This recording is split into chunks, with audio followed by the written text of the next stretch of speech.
Hello, welcome back to my channel maths Mantra by Meenakshi Sharma.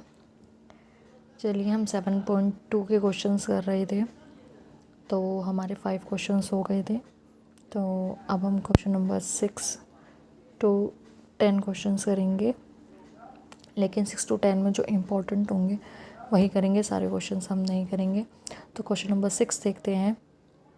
If आपको ये points दिए हुए हैं, 4 पॉइंट्स है, तो are the vertices of parallelogram, ये पैरेललोग्राम के वर्टिसेस है। Taken in order, find x and y. इनको ऑर्डर में लगाइए और एक्स और वाई की वैल्यू फाइंड कीजिए। तो चलिए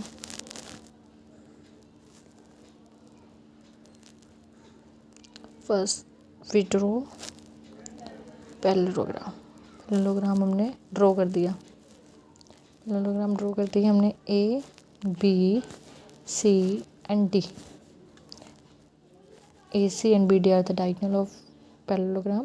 So A is the point 1 and 2, 4 and Y, X 6, 3 5. Clear है?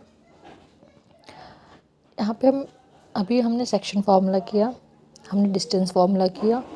अब हम करेंगे mid point formula. Mid point formula, what is the mid point? Mid point से आप समझ रहे हो बीच का पॉइंट, मीन्स ये O is the mid point of AC and BD। तो हम मिड पॉइंट फार्मूला लगाएंगे किसका? पहले लगाएंगे AC पे, फिर लगाएंगे BD पे।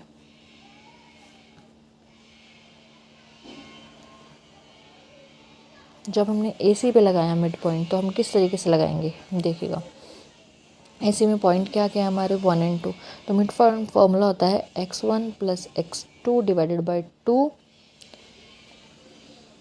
y1 + y2 divided by 2।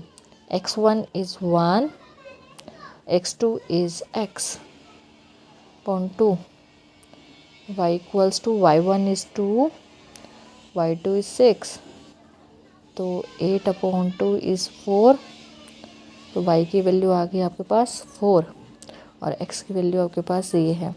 अब BD से निकालेंगे x, तो x1 BD का क्या है 4 और 3/2 और y प्लस में 5/2,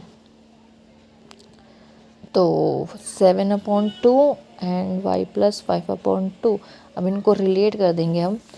x हमारा आया 1 + x/2 और यहाँ x की वैल्यू है 7/2। तो 2 से 2 कैंसिल, 1 + x 7, तो x 7 - 1, तो x की वैल्यू आ गई 6।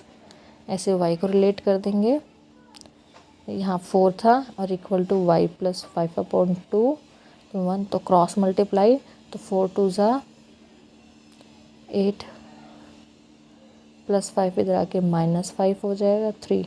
तो y की वैल्यू 3 आ गई और x की वैल्यू 6 आ गई। क्लियर है? ठीक है, तो इस तरीके के क्वेश्चन हम इसी तरीके से करेंगे।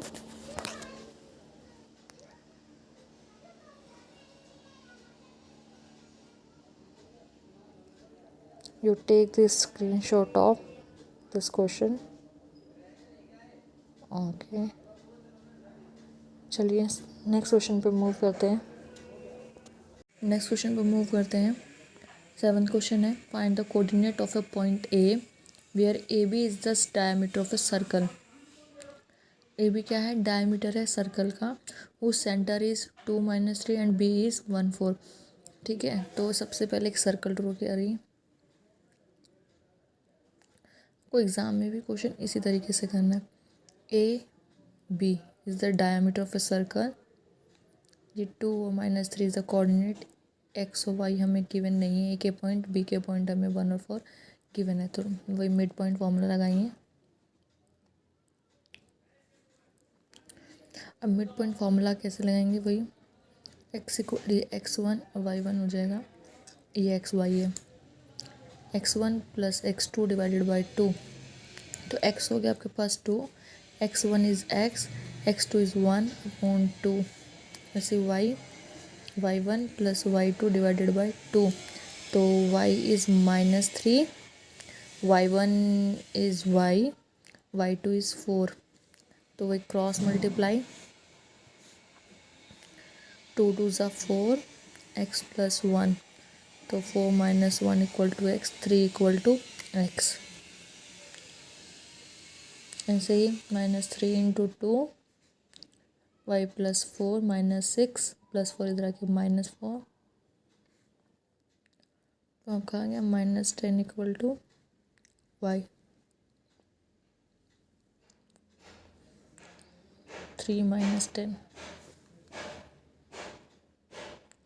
ठीक है, चलिए नेक्स्ट क्वेश्चन पे मूव करते हैं। क्वेश्चन नंबर 8 पे। Question number 8, if A and B are -2 -2 and 2 -4, ठीक है, respectively find the coordinate of P such that A P is equal to 3/7 A B. अब यहाँ पर ये चीज़ मोस्ट इम्पोर्टेंट है, इसको समझिए। सबसे पहले हमने क्या किया, एक लाइन ड्रॉ की। ठीक है, क्वेश्चन जैसा कह रहा है सिर्फ वैसे करते जाना है। ठीक है, तो आपके पास ए और बी आपके पास 2 पॉइंट है। क्लियर है, -2 एंड 2 -4, ए एंड बी। कहता है कि ए बी, तो जो 7 है, 7 क्या है हमारे पास, एक ए पी पॉइंट है और 3 ए बी, तो ये रेशो में डिवाइडेड है, तो जो टोटल क्या है इसका 7 है। ठीक है, तो एक पॉइंट यहाँ पी है। क्लियर है, ए से पी और ए बी।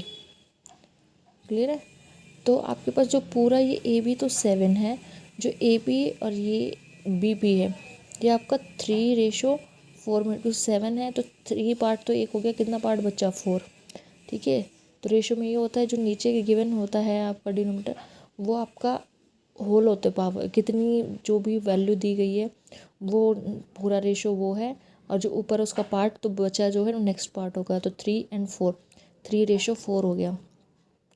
ठीक है, 3:4 का ये m1 m2।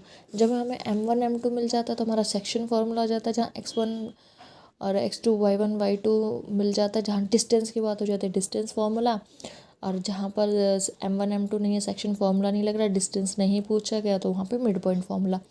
इन चीज़ों को ध्यान से समझिएगा। ठीक है, और वीडियो के एंड तक बने रहिएगा। एंड में एक आपको मोस्ट इम्पोर्टेंट बात बताई जाएगी। ठीक है, तो सेक्शन फार्मूला लगा देते हैं हम। x1 sorry m1 x1 sorry x2 m2 x1 m1 plus m2, तो m1 is 3, x2 is 2, m2 is 4, x1 is -2, 3 + 4 6 -8/7 -2/7। ऐसे y वाले में m2 y1 m1 y1 y2 m1 as m2 is 4 and y1 is -2, m1 is 3 और y2 is -4, 3 + -8 -20/7। Clear है, चलिए next question पे move करते हैं। Question number 9। नेक्स्ट क्वेश्चन पे आ गया question number 9। Find the coordinate of the point which divide the line segment joining A and B into 4 equal parts.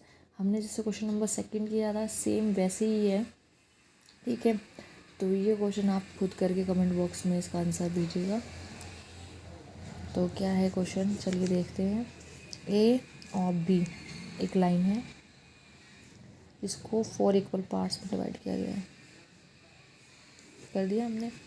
अब आगे इसके कितना पार्ट है, 1 पार्ट, और पीछे कितने 1 2 3 पार्ट, तो 1:3। इसके आगे 2 पार्ट्स हैं और पीछे भी 2, तो 2:2। इसके आगे 3 पार्ट है और पीछे 3:1। ये आपका हो गया है। इसको सिर्फ आपको 3 टाइम्स करना है। एक बार आप 1 3 को m1 m2 लेके करेंगे, जैसे हमने क्वेश्चन नंबर 2 में किया था, फिर यहाँ पे 2 2 को लेके चलना है, फिर 3 1 को। 3 पार्ट्स बनेंगे, फर्स्ट सेकंड थर्ड पार्ट, और तीनों में अलग अलग आंसर आएंगे M1 M2 लेके। ठीक है, तो ये आप कमेंट बॉक्स में करेंगे। क्वेश्चन नंबर 10 इंपॉर्टेंट नहीं है, आपको नहीं करना है। ठीक है, एग्ज़ाम में नहीं पूछा जाता, इस क्वेश्चन को, इन क्वेश्चन को कीजिएगा। चलिए मिलते हैं आपको नेक्स्ट वीडियो में, नेक्स्ट चैप्टर के साथ जो इम्पोर्टेंट होगा। चलिए बाय बाय। चैनल को सब्सक्राइब कीजिए और वीडियो को लाइक कीजिए। Thank you so much.